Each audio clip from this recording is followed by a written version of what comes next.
Welcome back to the Chasing Happiness podcast, an honest podcast about finding happiness, what it really means, and the process of getting there. It is my pleasure today to welcome my dear friend, Laurie Lewis from Fast Forward Wellness. And I'm going to try to give her a little bit of an introduction, but then I'm going to allow her to introduce herself because I probably will not do her justice. She is a certified health coach, an author, and an expert in intermittent fasting. And Laurie, if you want to give yourself a little bit better of a description for the people listening to this podcast, just let them know who you are and what you do. I would love to. Hi, Crystal. Hi, everybody. I live in Portland, Oregon, and I was raised in the mountains of Colorado, but I spent 30 years on the East Coast, mostly in New York City. So I've hit all the coasts and the middle. I've lived in every time zone. And I have been, fun fact I've been to all 50 states. Ooh. And I just love being on the road and love living out of a little suitcase, but I also love being home. And one of the unexpected delights of being an older woman, I wouldn't have thought my life would have turned this way. I'm 58 years old, by the way, is that I have created work for myself that I can do from anywhere. As long as there's really good Wi-Fi. I've learned in my mountain town where my family lives, and the Wi-Fi, the internet speed test is about 3. Sure. And I need at least 30. So if you've got internet speed test of 30, I'm coming to visit. So I have really loved devoting my life, my days, my weeks, my months, and my years recently to listening to what people are challenged with their health. Especially women. I say 44 to forever, because as we're moving into perimenopause and menopause and postmenopausal, they don't send us to biology class for older women. And we're pretty surprised by the turn of events. So I just picked 44 because I like alliteration, and I get to have students and clients who are committed to feeling well in all aspects, whether that has to do with weight loss or warding off Alzheimer's or reversing type 2 diabetes, and the determination that it takes for people to keep going when we don't feel like it, we're sad, or, so I have a great joy of helping people along their health journey to realize that we do have our health in our own hands. I love that. And you and I were talking before we started recording about health. And one of the things we were talking about is the fact that realistically, especially because of the world we live in, where appearances matter and size matters, people don't talk about the actual health aspect of things. And we live in this society where we are focused on numbers on a scale. But as you and I were saying before we started recording, it really is more about how you feel, what you can accomplish, how your body is actually functioning. So do you want to talk a little bit about how you help people sort of figure that out? Because for a lot of people, I can speak for myself personally, before COVID hit, health really wasn't a huge priority of mine. And it wasn't something I thought a whole lot about. Like, I knew I needed to eat better. I knew I needed to exercise, but it was kind of like, I've got too many other things to worry about. So can you explain sort of where people should start if that's sort of the position they're in? I just admire you so much, Crystal, for having the thought like, oh, now would be a really good time to own my health, to take charge of my health, to put my health in my own hands. And then you were like, what would that take to do that? And you did that. It's just incredible. I really, really applaud you and admire you for that. And I'm so grateful also that we live in a time and a place where there's this idea of a body positivity movement, right? It's like what you look like and the shape or size or configuration of your body is yours alone to have an opinion about, right? And to find beautiful. And if we can find each human being beautiful, then we have really made we've progressed as a species, right? And so then we find beauty in every body, then why am I in business, right? Well, I have my coaching business and my group programs business because people want to feel good. People want to get on the floor and play with their dog. People Yes. want to sit down for 45 minutes and be able to stand up without hurting. People want to open the lid of a jar and not have their joints ache. They want to walk upstairs and breathe well. Just like to scan our whole bodies head to toe. Like before I started my own intermittent fasting practice, I had plantar fasciitis for 10 years, which I don't know if you have had that. It's debilitating, aching, horrible shooting pain from the bottom of your feet, like through the top of your head. Wow. And for 10 years, I had that. And within 3.5 months of eating in an eating window, and we can talk more about that, that disappeared. Wow. So when people think about the amount of pain and discomfort that we now tolerate, and the idea that I guess it's all downhill from here, it's just going to get worse and worse. It's like, no, I'm not buying it. No. And then our doctors, we have aches and pains and we go to the doctor and they're like, well, you got to lose weight. It's like, well, do you have any ideas how? Well, eat less and exercise more. Well, that's proven to not work very well because people lose the weight and you're miserable when you're dieting and then you gain it all back and more. So I feel like and we do get to be of a certain age where there can be a wake up. Like I'm either owning this thing, not relying, I can glean information from all the sources. And we live in an age where there's a ton of information at our fingertips, but it is up to me when I eat, what I eat, how much water I drink. Right. And it is such a pleasure helping people with that. So I'm curious, I'm learning, I'm listening. And I know that for sure, being a particular size and achieving a particular number on the scale does not bring happiness. Right. Right. And I just love the idea of your podcast of Chasing Happiness. I've been thinking a lot about that. It's like, what is that? And what inspired that name? And what about happiness? And I know that I am 100% responsible for it. It's an inside job. And I've changed my languaging around happiness in terms of I definitely create my own happiness. Other things don't, or people don't make me happy, but they can bring me joy. Yes, I love that. So that's been on my mind. I love that. And that's so true because I think we tend to try to make other people responsible for our happiness because we live in this world that says like, buy this thing, you'll be happy. Do this thing, you'll be happy. Get married, have kids, you'll be happy. And it's a matter of, for me personally, it's a matter of, if I'm not happy before I have those things, how on earth are adding those things going to make me any happier? They're just going to add stress. They're going to add this additional thing that I have to worry about. They're going to do all this other stuff.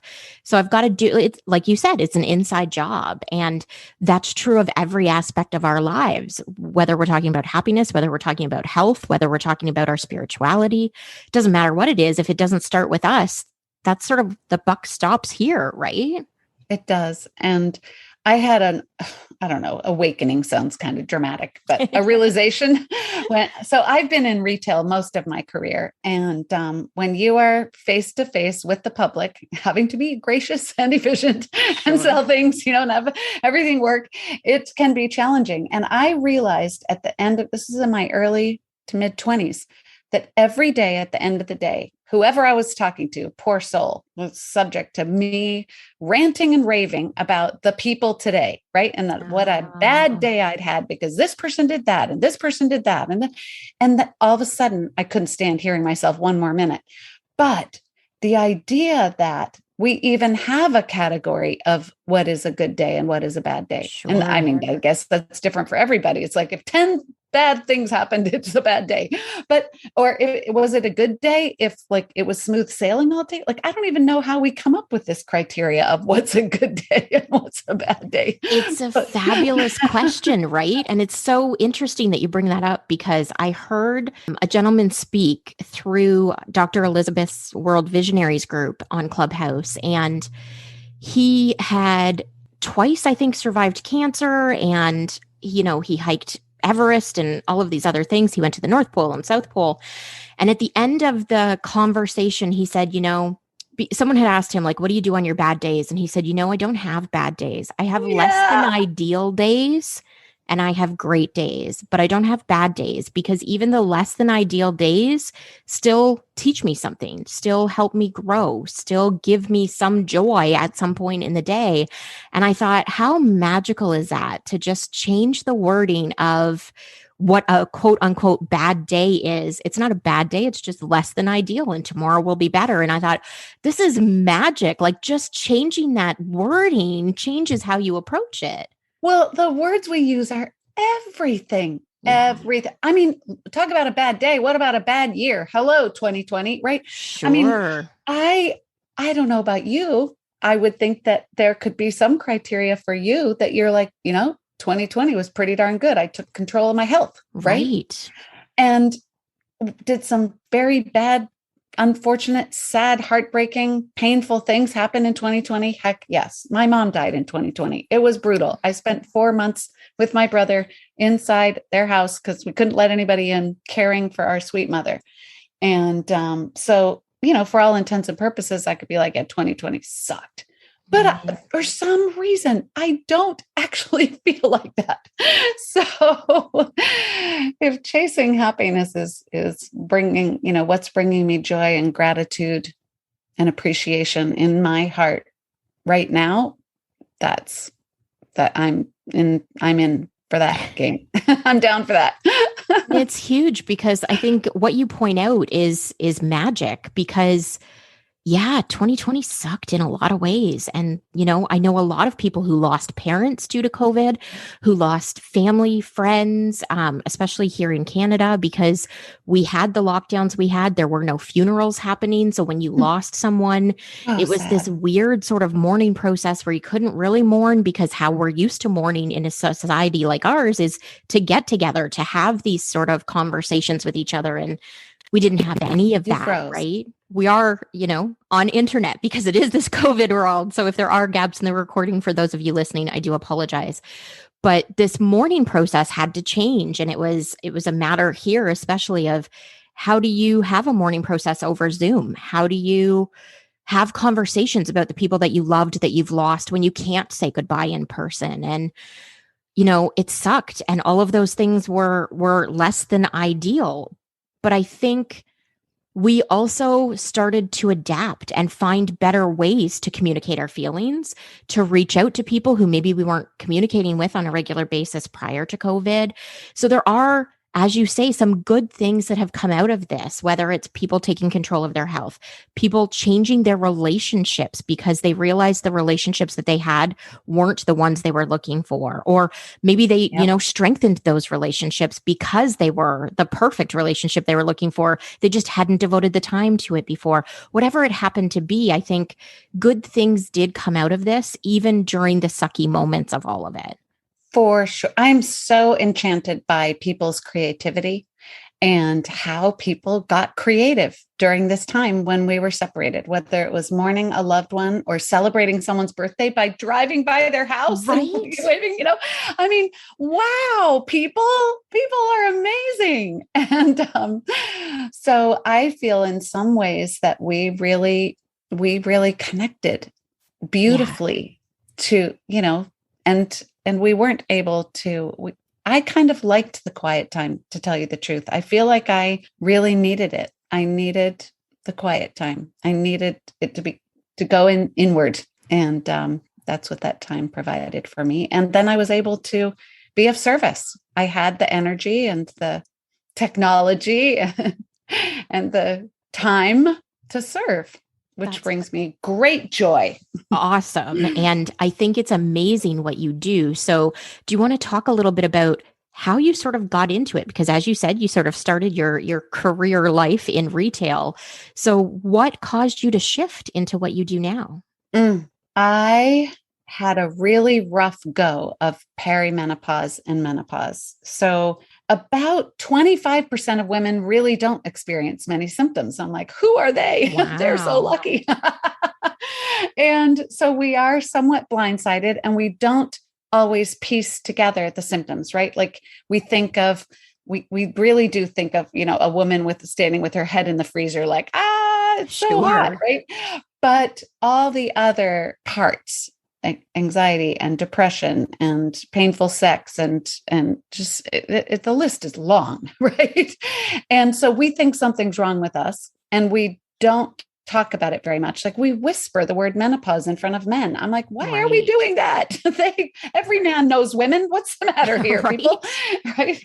If we can talk about erectile dysfunction, we can talk about menopause. Surely. It's just a hormonal flip that makes us unhappy sometimes, and we don't know why, and we can't control it. So it is the feeling of being out of control and the feeling of not being ourselves, which is incredibly unsettling. And so then to have it either a secret or a joke, not awesome. Right. Right. So I would love to give everybody a big old permission slip.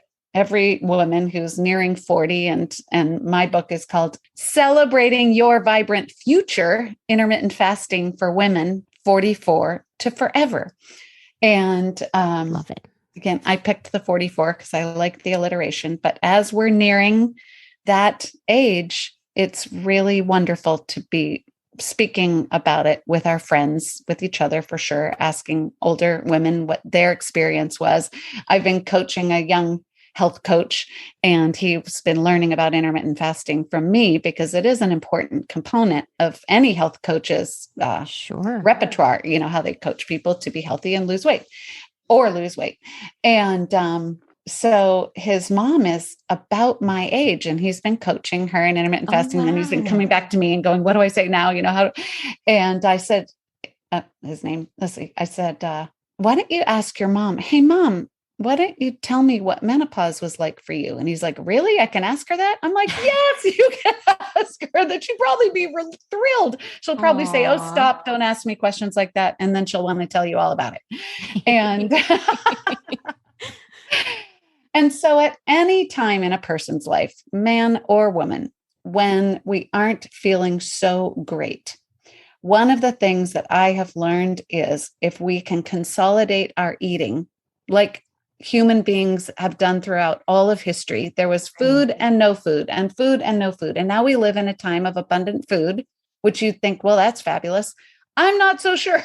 Right. The time that human beings in American history lived the longest, lifespan increased was during the Great Depression, when people were eating about one meal a day. Right. So what happened to me was I literally feel like I had all the symptoms. If you look at those lists of things that happen to women in perimenopause, I'm like, check, check, check, check. And when I was in my early 40s, I felt like I was really thriving. I felt like I was my strongest and my leanest, and I was running marathons, and I'd been studying nutrition for about 20 years and loved figuring out what fueled my body well. And so when menopause hit, and which is that moment that you've not had a period for a year. So when people say going through menopause, that really is the time of perimenopause. And then when people say I'm in menopause, that's like one moment when you haven't had your period for a year. And then after that moment, you're postmenopausal, right? So I know. Oh, nobody knows. Right. That's the thing, right? Right. Yeah. And, women will skip a period and they're like, what's happening? I'm like, how old are you? And they're like, 46. Okay. Well, you're right on time. So when I hit menopause at age 49, I was early. The average is around 51, 52 years old. I suddenly gained 50 pounds. Boom. Wow. All of the things that I had done throughout my life to lose 5 pounds, 10 pounds, 20 pounds. I think the most I was ever overweight was like maybe 22, 23 pounds was like I topped out. But I always felt my whole life that weight was a struggle. I always felt like I was always carrying around, like always trying to lose some chubbiness. But this 50 pounds was something new, and nothing that I tried worked. And when I tell people that I suffered for 4.5 years, they assume, I understand, that it was the weight gain that was the suffering. But what the suffering was not feeling well, not feeling like myself. And so the weight gain, coupled with other menopausal symptoms of brain fog, my equilibrium was off, like I was off balance, off kilter all the time. And brain fog, memory loss, just feeling aches, like every part of me ached. I was in pain. I did not like that. And the only way I could describe it was feeling like my body had been taken over by an alien. Wow. And then one night, I felt despondent is the only word I can say. I felt like I had finally, perhaps maybe, started to believe that it does go all downhill from here. And that isn't my nature. Sure. And I still had some glimmer of hope because I Googled, hormonal, menopausal, stubborn fat, help me. And up popped this idea of intermittent fasting. And I'd known for many years, because I'd been a student of health and nutrition, that some people throughout all human history have used fasting, like prolonged therapeutic fasting, as a health regimen. And, Upton Sinclair wrote a book in 1911 called The Fasting Cure. Oh, wow. And so it's nothing new, but I didn't know you could use the idea of fasting as a day-to-day living idea. And, people are like, isn't that dangerous? Doesn't that tank your metabolism? People shouldn't push so hard. You should be in tune with your hunger cues. And I'm like, I agree with all those things. Sure. It shouldn't be a hard push. It should be intuitive. And there is so much evidence that, much like sleep, the importance of sleep, the importance of pausing from eating and allowing our digestion, our hormones, our digestive tract, the deep cellular repair through this physiological process called autophagy, like the healing that happens when we're pausing from eating and just drinking plain water, plain black coffee, is remarkable. And so whether that's 12 hours or 20 hours, or you're in, Dr. Jason Fung's clinic there in Toronto where you are, where he's a nephrologist, a kidney doctor, and he's reversing people's type 2 diabetes and other very serious ailments. So he, on day one, puts his patients on 36-12, which is a 36-hour fast alternating with a 12-hour, what we'd say, up day or eating day. Wow. Eat your 3 meals, whatever, in a 12-hour window, and then fast again. And the amount of healing that's available through that, I think that alternate day fasting really is incredibly therapeutic. And important for people who are really sick. I don't think it's what I would necessarily recommend on day one.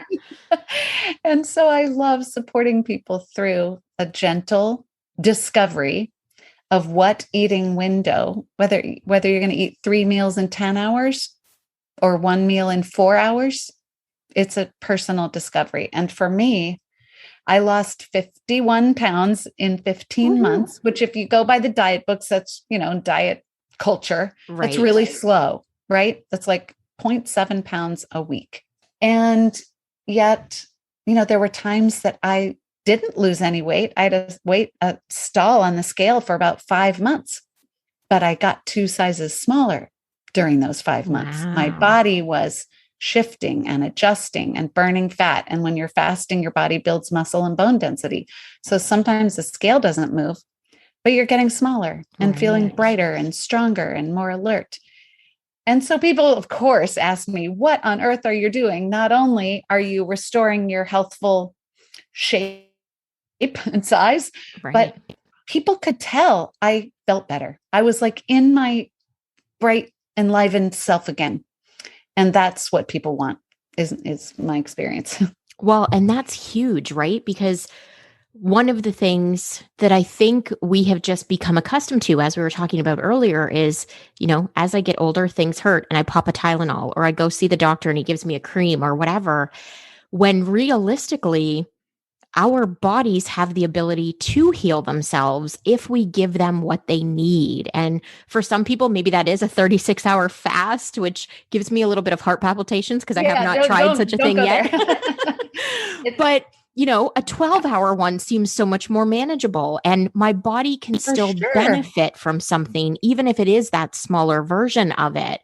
So I think that's great for people to know, because I'm sure there are people listening to this podcast who are like, I don't know that I can do 36 hours. And that's okay, because you can still get health benefits from it, even if you do it differently than the 36-hour chunk. And that's what you walk people through. That's what you teach people. That's what I do. And the discovery of what feels amazing to you, right? And so because I've coached now thousands of people for these years, I approach it fully as a customization, right? So I lean in with curiosity. I invite my people to lean in with curiosity. You can't do this wrong. Every day we're learning, what is the body telling you? How are you feeling?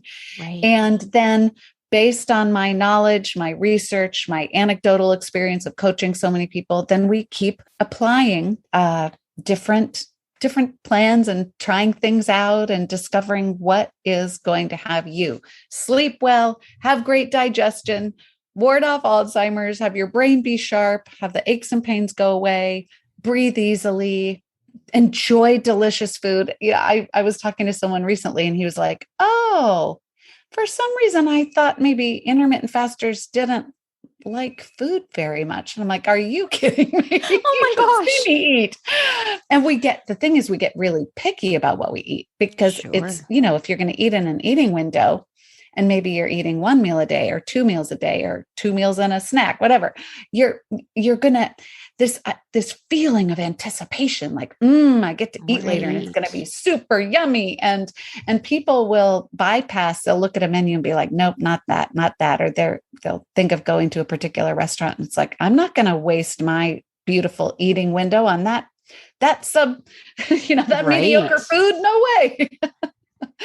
Which is totally fair. Like I would imagine, and I'm sure people who fast for religious purposes probably have the same experience, right? Like you want it to be something you're going to savor and enjoy. And yes, it makes food an experience again versus this, as you said, because we have such easy access. It's kind of like, I'll just grab this because, I'm driving by this restaurant, or I'll grab this out of the fridge or the grocery store or whatever. And we don't stop to actually think about what we're putting in our body. And you change that process by thinking about this fasting, by actually paying attention to what your body needs, what you're taking in during the window that you're taking in food. So we're kind of essentially getting back to our roots, back in the caveman days of what am I going to have? That's right. And if you were a caveman, cave person, right, and you woke up and you were hungry, it took many hours to find yourself some food.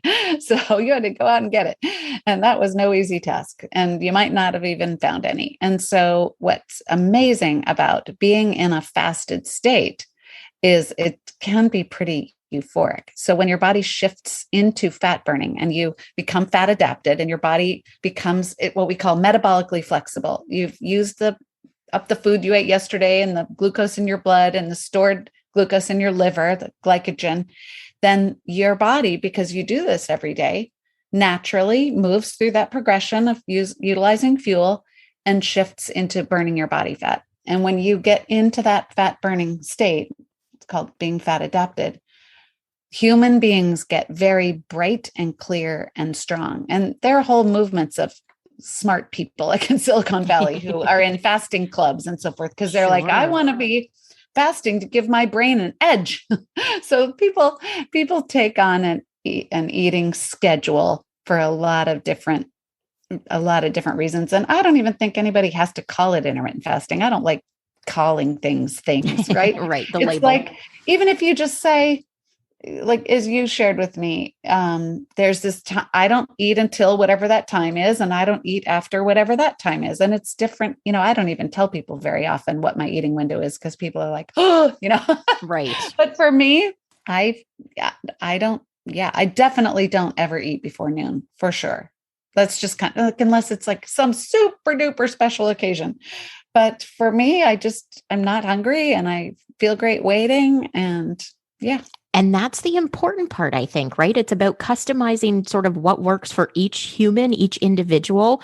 And there isn't sort of this one size fits all thing, which is why I think people like you are so important, because people like me, people like people listening to this podcast, we need someone to remind us that there isn't this one size fits all, because society keeps telling us just exercise, just eat well, you'll be fine. And for so many of us, it's not just that simple, because there's so many other things that go into overall wellness. Not just exercise, not just food, but intermittent fasting, how much water, what are you doing, for your spiritual health and growth, and all these other Getting in things. nature, listen to some birds chirping, for crying out loud. Right. In all weather, like get outside, listen. Yes. Look at some water, look at a tree, hug a tree. Right. I live in Portland where boy, do we have some big trees. They're amazing.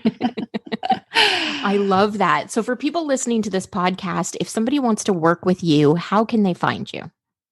Well, I love working with people who are like, would that work for me? Or people who have said, I tried it and it didn't work for me, or I tried it and I was super, super hungry. Like whatever objections or concerns that people have, bring them to me, because I want to help you work through that.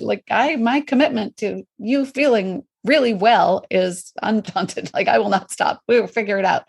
And so my business is called Fast Forward Wellness, and my website is fastforwardwellness.com. And you can go there and enter your email and get a 2-page sheet on how to start. And you can write me and we'll stay in touch. And I have group programs and coach people one-on-one. And so there are lots of different ways that awesome. I love. And I do depending on how evergreen this episode is, at least as of August 2021, since early January, I've been hosting a room on Clubhouse every Thursday at 9 a.m. Pacific, noon Eastern. I have a club on Clubhouse called the Fast Talk Club, and it's a fast talk room, and people come and ask me questions. So I love doing that because Clubhouse is just so generous and personal, and I love it. And people on this podcast have heard me talk about Clubhouse, so they're very much aware of how obsessed I am with Clubhouse because of the kind of conversation you can have on that platform. So for everyone listening, whether you're on Clubhouse or not, I will share in the show notes for this episode all of the links to Laurie's stuff, including the Clubhouse, so that everybody who wants to join in, get in touch with her, have conversations with her, has the ability to do that. I do want to be respectful of your time. So I typically end the podcast by asking people 4 questions. Are you willing to answer? Let's go. Let's do it.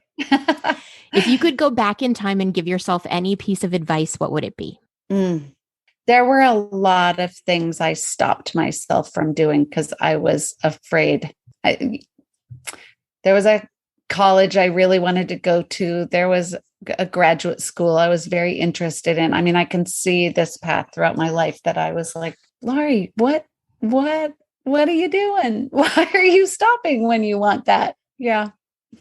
Fear is huge. And I think it's huge for a lot of people. And it very much can paralyze us in a lot of ways. So I don't think you're alone in that. And I love that that's the thing that you chose, because I think people listening can definitely relate to that. The next question is, what's the best or worst piece of advice you've ever been given? Wow. That women should be ladylike. Ooh, now I have all kinds of questions. What exactly? What the hell? Sorry, that was not ladylike. No, that's okay. That's totally fine. Because as soon as you said that, the first thing I thought is, okay, well, exactly what is ladylike? Because I'm pretty sure I don't fit that category. It's just unbelievably debilitating. Yeah, different standards for different people. I've never understood this. Yeah, absolutely. 100% with you. We could probably have a whole podcast conversation about that because yes, absolutely. Okay. Before I get sidetracked and go off on a rant. I'm so glad that was a good answer. It took me a while to get to it. All of a sudden it popped in my thinking. I love it. I love it. What's one thing about yourself that you want to work on? I get overwhelmed very easily. I think in the work that I've done, I've learned about myself that one of the earliest limiting thoughts that I had about myself and life, I was 2. Wow. And we all have one. I've done a lot of, I can help people get to that 2-year-old, 1.5-year-old thought. Wow. And the thought was, this is too much. I can't handle this. This is too much. And that has followed me throughout my life. It's like a theme. So my humanness, a lot of people think our ego is like this bravado. Right. No, I think our ego is the personality that we designed throughout life to survive life. And it's so automatic, the automatic ego. But I believe that we came here with a soul ready to shine. And that's unique for each of us. And at that early moment, when I said, it's too much, I can't deal with this, I can't handle this, that became the foundation for life for me. Wow. Yeah. So I'm really easily overwhelmed. And so that I have to get in nature. I have to get quiet. I need to meditate. I need to get in communication with someone to help me work through whatever problem I think I have, and an aspect of that, I don't think you used the word flaw, but a challenger, is that and I know most humans do this, is when we don't have it all together, is when we try and buckle down alone. Right. And it really is the time to reach out to an uplifting person and be in communication and ask for help, even if you don't know, even if I don't know what the help is that I'm asking for. So I love that. That was a long answer too. No, you know what? That was perfect because I think so many people can relate to that because, we all have those times when we do in that moment of overwhelm go, well, I should know how to do all this. I'm an adult. I should have it figured out. I should be good at this. Other people are good at it. Exactly. And then we punish ourselves and we don't talk and we don't reach out. So I think you're 100% right. That's definitely something that's the perfect time for us to be doing it so that we don't get stuck in that mental cycle and continue to beat ourselves up. So I love that it was a long answer and I appreciate it because I think the people listening will as well. Thank you. Thank you for sharing. So the last question is, what does happiness mean to you? It's a contentment. It's a combination, I think, of joy and contentment, maybe a little sparkle, maybe a little zestiness, appreciation, seeing beauty where maybe there isn't any, but there always is. I love that. That's especially after the last year and a half, I think, as you and I had been talking about, like, we need the reminder that there is good. There is that beauty, even in the, not ideal moments and the sucky things. There is still some of that sparkle to be found somewhere and the reminder to constantly be looking for it. Oh, that's such a beautiful thing. Thank you. You're welcome. Thank you. I've loved having you on and I would love to have you back at some point. Is there anything else you want to share with the Chasing Happiness community before I let you go for the evening? Just that people are loved. You are loved. Oh. You are loved. You're here and you're loved. Oh my God, that's like the perfect way to end things. Oh, I adore you. This has been wonderful. And again, for those of you who are listening, I will share all of the links to everything that Laurie does so that you can follow her, you can reach out to her, you can work with her, you can ask her all of your questions, because I'm sure some of you listening have had moments just like I did as we've been communicating of, oh my God, really? I didn't know that. And having someone that you can go to and talk to about that is so important. So I will share everything about her in the show notes, and you can DM her, you can DM me, and you can join us on Clubhouse because, that's where life is happening at the moment. It is fun. You don't even have to look good. I'm always so happy on Thursday mornings. I'm like, I don't have to comb my hair. I don't have to brush my teeth. I can just push the button and start talking. Right. And that's half the fun, I think, for me. And it's hard to explain to people because I can do it in my pajamas. I can listen to conversations while I'm in the shower. Like, I don't have to partake in the conversation, but I could still be learning while I'm in the shower. It's like, it's this amazing thing that I always have a hard time putting into words to people, but it's just. And you can dip in and out. People are like, oh, I'm sorry, I left your room without saying goodbye. I'm like, or I'm sorry, I was late. I was like, that's not how it works. Right. It is supposed to be. You can pop out. You can hang in the audience. You can raise your, it's the best I ever heard was it's like a big house, a big party house, and you're going in alone. Right. And you're like, "Ooh, what's happening in this room? What are they talking about? Oh, yeah, I'm not sure. I'm so interested in that. What's happening over here? What's happening over? Oh, I think I'll stay in here for a while and hang out. Oh, maybe I have something to say. Okay, I think I'll see if they'll let me, ask a question." And it's such a beautiful flow. It really, I think, at least the rooms that I'm in are the best of humanity. Just Yes. generous, informative, exuberant, like intelligent, caring people. I love it. Agreed. And I love the way you describe it, because I think maybe that's how I'll start describing it to people, because it is that, you can walk into this one room and be like, yeah, this isn't really what I thought it would be. And you can just walk out, and it's like, it's not like anybody really notices, and, it's not this offensive thing, or it's certainly not meant to be. And it kind of is just like working your way around a party house. And I love that. So thank you for sharing that as well. Yeah. So fun. Let's talk again. Absolutely. Thank you so much for joining. And thank you for listening to this episode. I love that you guys come back week after week and you keep coming along on the journey as the podcast changes and grows, and as we have more of these amazing conversations with people. So thank you for listening. Thank you, Laurie, for joining. I appreciate your time, and I will chat with you all next week. Bye for now. Bye-bye.